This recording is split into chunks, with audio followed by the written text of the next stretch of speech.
प्रिय भक्तजन, आप सबों का हार्दिक अभिनंदन है। कल की कथा में आपने देखा पिता पुत्र के बहस में क्या क्या हुआ। वो तो आज भी होता है। आज भी गृहस्थ आश्रम में आज भी चलता है। पिता की इच्छा होता है कि मेरा पुत्र आगे बढ़े और हर समस्याओं का समाधान करता रहे और भवसागर में पार लगता रहे। आज भी व्यास जी अपने पुत्र सुखदेव जी को समझा रहे हैं, जिसमें ब्रह्मा विष्णु महेश की भी उपासना की गई है और बताया गया है कि किस तरह से जिसको आप सुख बोलते हैं वो दुख है। और आज जो है सो बहस के अंतर्गत में देखिएगा कि अंत होते होते सुखदेव जी, जनक जी का जब नाम आएगा, मिथिला का जब नाम आएगा तो जाने के लिए उत्सुक हो जाएंगे, क्योंकि विदेह है, जनक जी विदेह हैं। और उसी के संदर्भ में पहले मैं संस्कृत भाषा लेता हूँ, फिर भावार्थ बताता हूँ। ठीक है सर? ओम हरिओम तत्सत। जगत जननी माता की जय। शरणागत दिनाथ परित्राण परायणे सर्वस्यार्ति हर देवी नारायणी नमोस्तुते श्रुतवाच इति युक्ता पितरम पुत्रम पादयो पतित शुक्कः बंधांजलि वाचिदं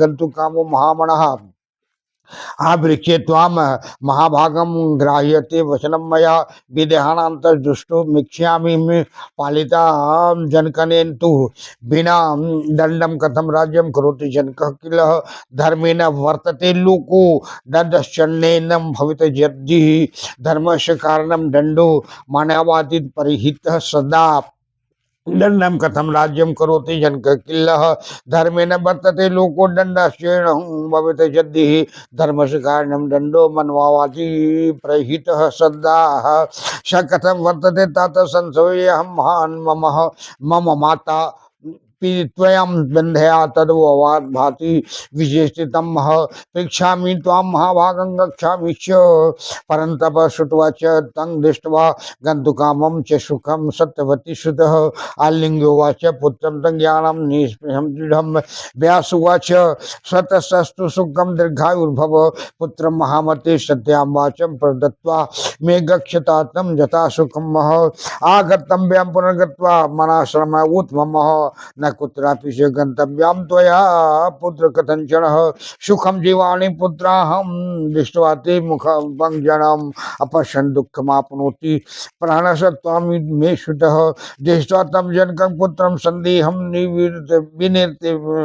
विनिवर्त्य च अत्रागत्य सुखं तिष्ठव्यदाध्यन् तत्परः श्रुत्वाचम् इति युक्तं स्व अभिवाद्यार्थं कृत्वा च प्रदक्षिणां चलितस्त्रास्तीवं धनुमुग्धं सरोजथा संपश्यन् विविधान् देशान् लोकान् च वित्तधार्मिणः वनानि पादपाशश्च क्षेत्राणि फलितानि च तापसत्यान् तपयिष्यमानं च याजकान् दीक्षायान् वित्तानः योगाभ्यासम शरतान्नयो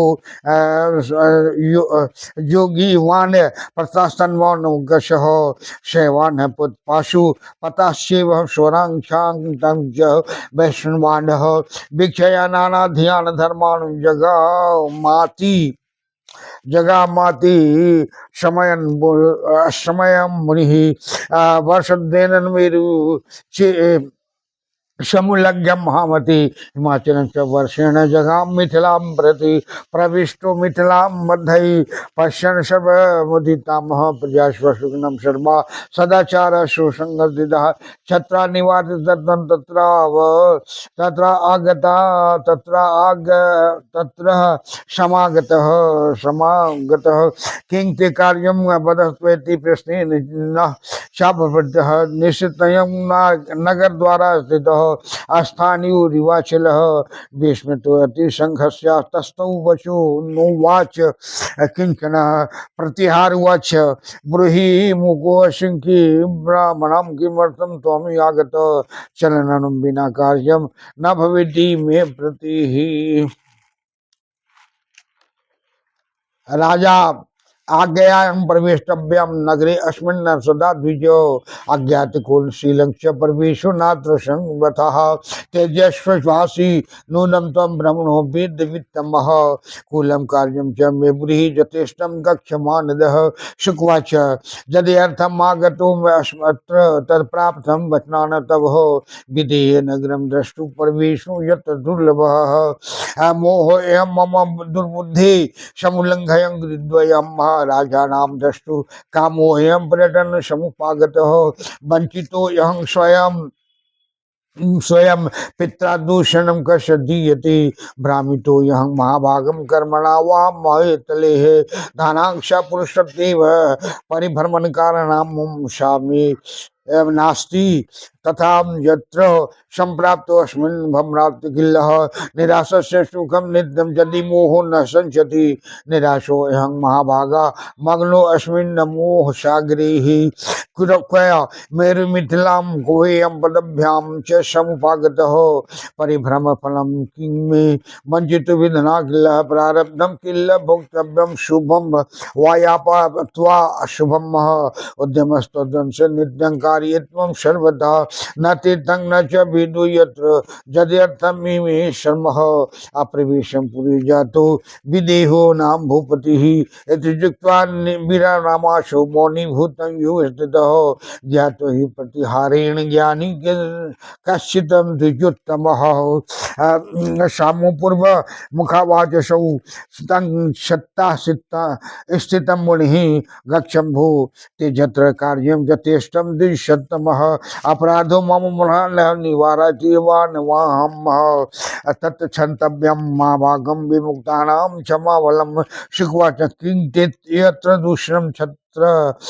पंतत्र सर्वदा प्रभु कार्यं प्रकटं शिव केन यथोचितं न भूपदूषणं नात्रं जय अहंगचिता त्वया चोर शत्रु परिज्ञानं कर्तव्यं सर्वदा बुद्धि ममेवं सर्वथा दोषो जदहं समुपागतं गमनं प्रागेहि जल जल लघुता जायस्य कारणं प्रतिहार उवाच किं सुखं द्विजं किं दुःखं किं कार्यं सौमीक्षिताः सुखमीक्षिताः क्वं शत्रुहित कर्ता को बुरी सर्वं मम आद्य वह्य शुकवाच द्वैविध्यं सर्वलोकेषु सर्वत्र द्विविधो जनः रागी च वैरागी च तयो अच्युतं द्विधा पुनः विरागी त्रिविधम कामम ज्ञाते अज्ञातस्य मध्यमः रागी च द्विविधम प्रोक्ता मूर्खस्य चतुरस्ततः चातुर्थेन द्विविधम प्रोक्तम शास्त्र जमति तथा मतिस्तु द्विविधा लोके युक्तो युक्तो सर्वथा प्रतिहार उवाच यदुक्तं भवता विद्वनार्थं ज्ञानो ह्यं द्विजोत्तमं तत्सर्वं विस्तरेण अद्य यथार्थं वद सत्तमः शुकवाच रागो जस संसारे सरागी रीत उच्यते ध्रुवम दुखम बहुविधम तस्य सुखम च विविधम पुनः विविधं पुनः धनं प्राप्यं सुदानन्दाराणमानं च विजयं ददाह तदा प्राप्यं दुःखं भवित्यं शनि शनिः कार्यं तस्य सुखोपाध्यां कर्तव्यं सुखं साधनं तस्य तरातिश विज्ञेयं सुख विघ्न करोति यः सुखोत्तमात्पादित्वं मित्रं राजयुक्तं सर्वदा चतुर्णी मुह्यते मूर्खं सर्वत्र मुह्यते विरक्तस्यात्मरक्तस्य सुखानन्त सेवनम् आत्मानु चिंतनम न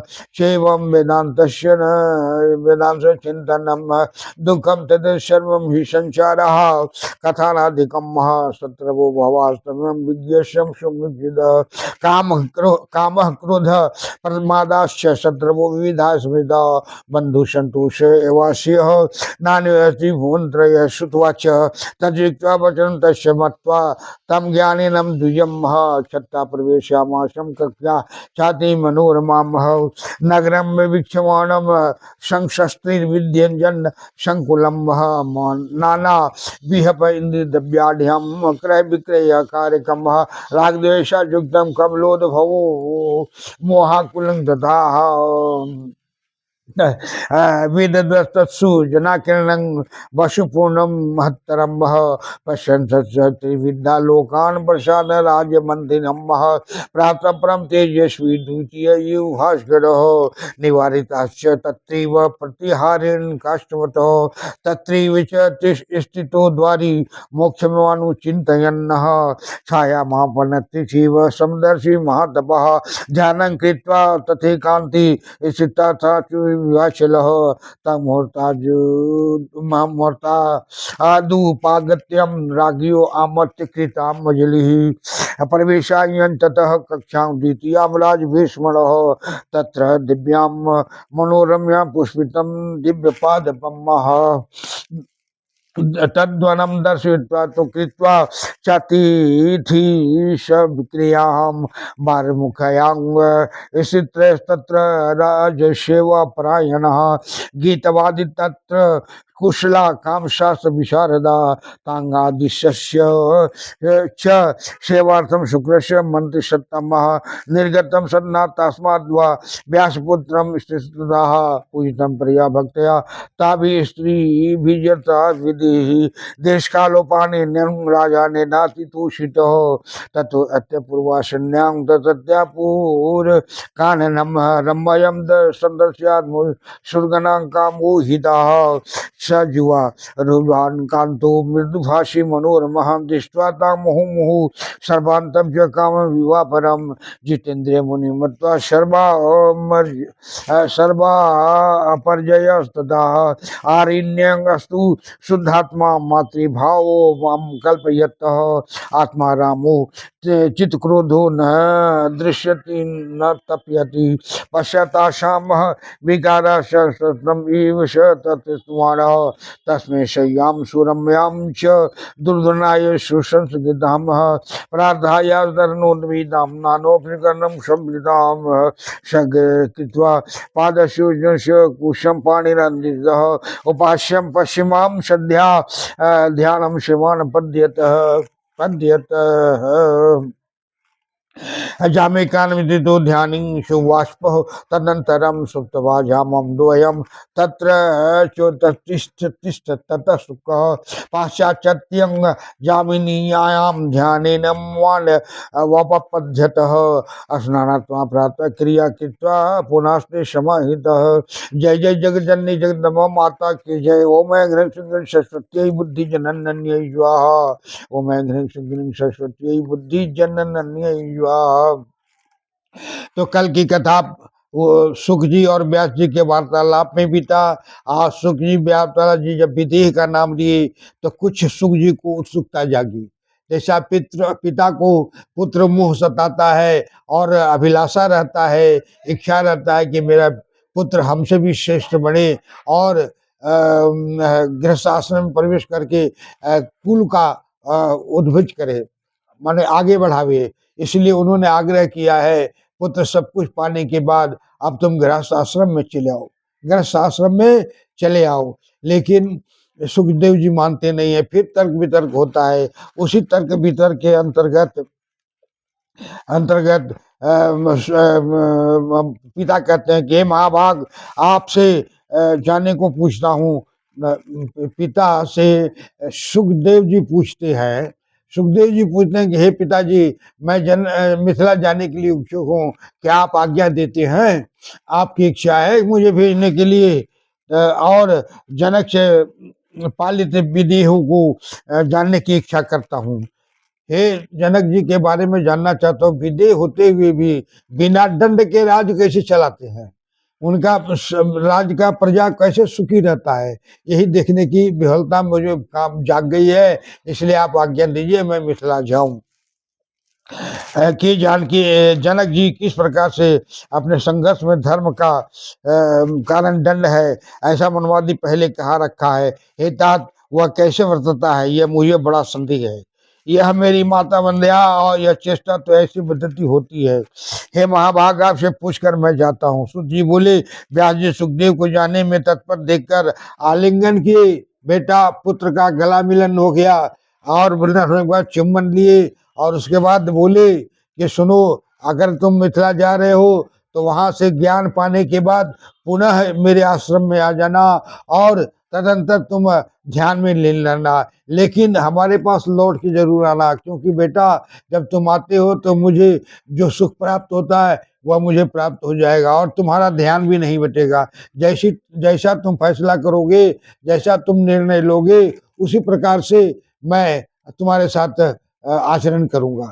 इस तरह से कह करके सुखदेव जी चल दिए। मेरू पर्वत, हिमाचल पर्वत आदि को लांघते हुए जा करके मिथिला नगर में प्रवेश किया। मिथिला नगर में प्रवेश करने के बाद उनकी कौतूहलता और बढ़ती चली गई। देखिए कि चारों तरफ उद्यान लगा है, फूल का बगान लगा है, बगीचा लगा है, सुचलित है, सब कुछ चला है। चलते चलते नगर में प्रवेश द्वार था। नगर में प्रवेश द्वार में प्रतिहार खड़ा था, पहरेदार खड़ा था, और उसने वो पूछा कि हे ब्राह्मण, आप कहाँ जाना चाहते हैं?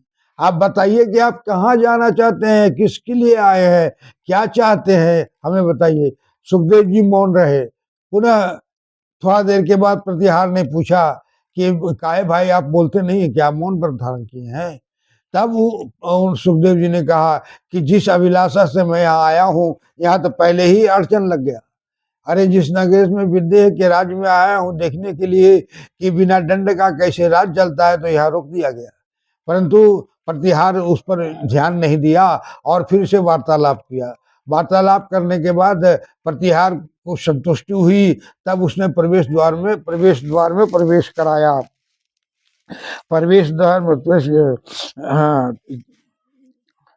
हाँ, नगर के द्वार देश में गमनागमन के मार्ग को छोड़कर स्थानु समान अचल विष्णु हंसते हुए स्थित रहे और कुछ न बोले। प्रतिहारी ने कहा कि हे ब्राह्मण, कहिए, क्या आप मूक हैं? क्या आप मौन व्रत धारण किए हैं? आप नहीं बोलते हैं? ये बिना कार्य कोई चलता नहीं है, ऐसा मेरे मन में संदेह है। हाँ, ऐसा मन में मेरे संदेह है। ये ब्राह्मण, इस नगर में राजा के आज्ञा के बिना कोई प्रवेश नहीं कर सकता। बिना कुछ शील जाने यहाँ प्रवेश नहीं होता है। इस तरह से वार्तालाप होते होते जब ये संतोष हो गया प्रतिहार को कि माने ब्राह्मण सच्चा है, ज्ञानी है, तो हमारे पिता ने राजा को ज्ञानी कहकर मुझे वंचित किया है। वंचित किया, इसमें किसको दोष दूं? हे महाभाग, कर्म से ही हम पृथ्वी में भ्रमण करते हैं। पुरुष को धन की आशा ही भ्रमण कराती है, तो मुझको नहीं है तो भी मैं। तब द्वारपाल मुनि से शाम पूर्वक कहने लगा, हे ब्राह्मण श्रेष्ठ, जहां तुम्हारा कार्य हो वहां यथेष्ट गमन करो, प्रवेश करिए। महाराज, आप काहे गुस्सा करते हैं? आप प्रवेश कीजिए। हे ब्राह्मण, यह मेरा अपराध है जो मैंने आपको निवारण किया। हे महाभाग, हमको क्षमा कर दीजिए। हमको क्षमा। प्रतिहार करता है कि हे ब्राह्मण देवता, आप हमको क्षमा कीजिए। समझे, बिना राजा की आज्ञा का प्रवेश नहीं है, हमें तो आज्ञा का पालन करना है, बल है। सुखदेव जी बोले कि द्वारपाल, इसमें तुम्हारा दोष नहीं है, राजा का भी दोष नहीं है, किंतु जो कार्य करना है सो होता है। हाँ, दूसरे के घर में गमन ही लघुता का कारण है। प्रतिहारी बोला कि हे द्विज, लोकों में दो ही प्रकार के मनुष्य होते हैं, रागी और विरागी। रागी और विरागी, चित्त भी दो प्रकार का होता है, विरागी भी तीन प्रकार का होता है, तीव्र वैरागी, मंद वैरागी और मध्यम वैरागी। और मूर्ख को चतुर के भेद से रागी दो प्रकार का है। शास्त्र और मति से उत्पन्न दो प्रकार चतुरता होती है। युक्त आयुक्त भेद से दो प्रकार की मति होती है, दो प्रकार के विचार होता है, मति विचार होता है। प्रतिहार ने कहा कि भगवान, जो कुछ आपने कहा मैंने उसको यही नहीं समझा, आप वह सब विस्तार पूर्वक कथन कीजिए। सुखदेव जी बोले, जिसको संसार में प्रेम है वह रागी कहलाता है। जिसको संसार से प्रेम है वो रागी है, और जो उसके प्रकार का सुख दुख होता है, उसी प्रकार से उसको सुख और दुख का अनुभव होता है। सुख और दुख का अनुभव होता है। धन सुख दारा मान विजय को प्राप्त होकर सुख और इसके अभाव में अनेक दुख होते हैं। जिससे प्राणी को यथार्थ सुख मिले वही उपाय करना चाहिए, और जो सुख में विघ्न करे वही उसका शत्रु जानना चाहिए। राग युक्त को भी मित्र सुखदाता है, इसमें शास्त्र के अवलोकन के ज्ञान को प्राप्त हुआ चतुर्मोह को प्राप्त नहीं होता। और मूर्ख सर्वत्र मोह को प्राप्त होता है। विरक्त और आत्मा में रक्त को एकांत सेवन ही सुख है। आत्मा और वेदांत का चिंतन करना ही उनको सुखदायक है। और यह संसार का कर्नाटक संपूर्ण रुख रूप है। शुभ की इच्छा करने वाले विज्ञानी के बहुत शत्रु होते हैं। काम, क्रोध, प्रमाद के ये अनेक प्रकार के शत्रु हैं। इसमें संतोष रूपी बंधु के समान कोई भी विरोधी लोक ही नहीं है। सूत जी बोले कि उनके छाया में सूत जी बोले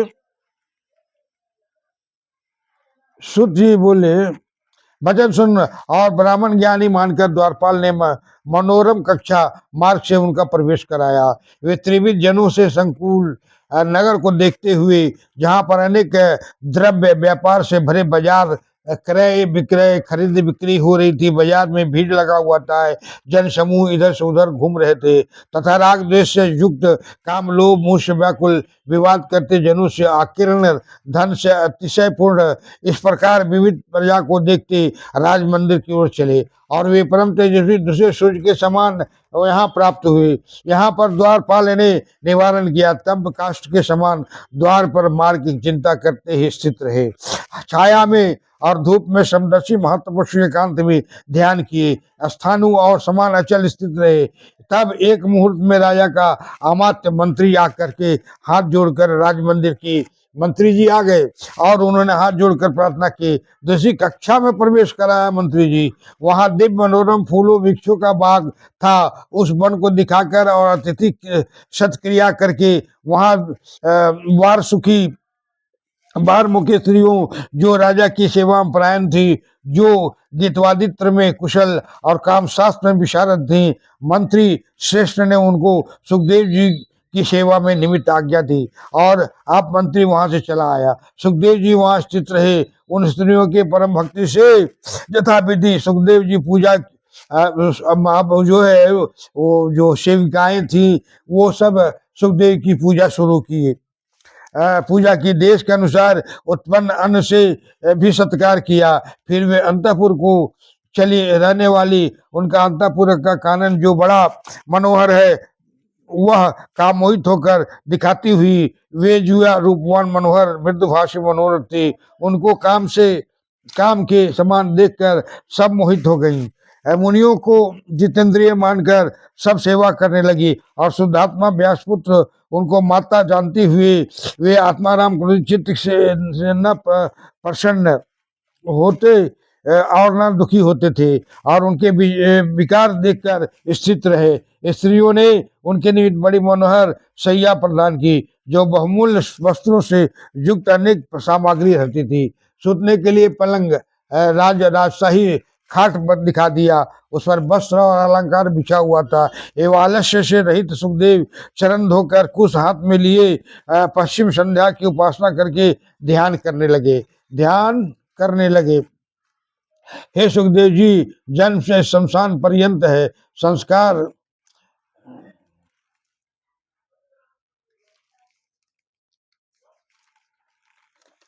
एक प्रहर ध्यान करने के उपरांत शयन करने को चले गए। 2 पहर शयन करने के बाद फिर उठे और फिर पिछली रात में भी ध्यान करने लगे। स्नान उपरांत प्रभात की क्रिया करके फिर सावधान हो स्थित हुए। इस तरह से दूसरा दिन बीतने जा रहा था तो उसमें उठकर अपनी दैनिक क्रियाक्रम करके सुखदेव जी और विश्राम करने के लिए बैठे। उसके बाद क्या होता है, आज की कथा यहीं पर समाप्त होता है। फिर कल देखिए कल का तर्क क्या होगा। इसलिए आप लोगों से प्रेम स्नेह की आशा रख करके आपसे निवेदन करता हूँ कि कल की कथा कल मिलेगी। इसलिए आप से हमसे जो कुछ भूल चूक हुई है क्षमा करेंगे और कथा श्रवण करके अपने भी कृतार्थ हो जाइए, हमको भी कृतार्थ करिए। मुझे प्रेम और स्नेह दीजिए, यही मेरी श्रेष्ठता है। मैंने कल ही कहा था कि 80 वर्ष की उम्र में ये कथा बाज रहा हूँ, इसलिए आपसे मिलने की इच्छा हुई कि जाते जाते आप लोगों से प्रेम कर लूँ। इससे आपसे प्रेम से स्नेह से मैं प्रार्थना करता हूँ कि मेरी भूल को मन में लगा करके कथा श्रवण करके उद्धार हुई और मुझे भी उद्धार कीजिए, यही मेरी भावना है। आपसे प्रार्थना है कि इसमें जरा भी इंचित किंचित वाचना कुछ नहीं करना है। मुझे जाचक नहीं जानना है। मुझे आपका श्रेय कर शरणागत जान करके मुझ पर स्नेह करें। इसलिए माता जगजननी की जय, जोग माया की जय, निद्रा माया की जय। अपराध सहित रानी क्रियंते हर निजम मया, दास्यमिति मामोत्वा क्षमस्व परमेश्वरी। आवाहनम न जानामि न जानामि विसर्जनम, पूजां क्षेम न जानामि क्षम्यतां परमेश्वरी। मंत्रहीनम क्रियाहीनम भक्तिहीनम सुरेश्वरी, जत्य पूजितम मया देवी परिपूर्णम तदस्तु मे। अपराध सत्तम कृत्वा जगदम्बी शिशुचरित, यांगति समवापनोति न तां परमादेशुरा। सापराधो अस्मिन् शरणं प्रापत स्वाम जगदम्बिके। इदानीं मनुकंपोऽहं यथेक्षसि तथा कुरु, अज्ञानाद् विस्मृते भर्यन्ता अनिर्मदिकं कृतं तत् सर्व क्षम्यतां देवी प्रसीद परमेश्वरी। कामेश्वरी जगन्माता सच्चिदानंद विग्रहे, गृहनाचाम्य मां प्रत्या प्रसीद परमेश्वरी। गुह्याति गुह्यपति त्वं गणास्मत् कृतं जपम सिद्धर भवत में, देवी तत्प्रसादात् सुरेश्वरी। जय जय महारानी विंध्याचल कामाख्या वैष्णव त्रिगुण शक्ति स्वरूप शिव वासनी दुर्गे माता की जय। शरणागत दिनाथ परित्राण प्राणे सर्वस्यार्थ हरे देवी नारायणी नमोस्तुते।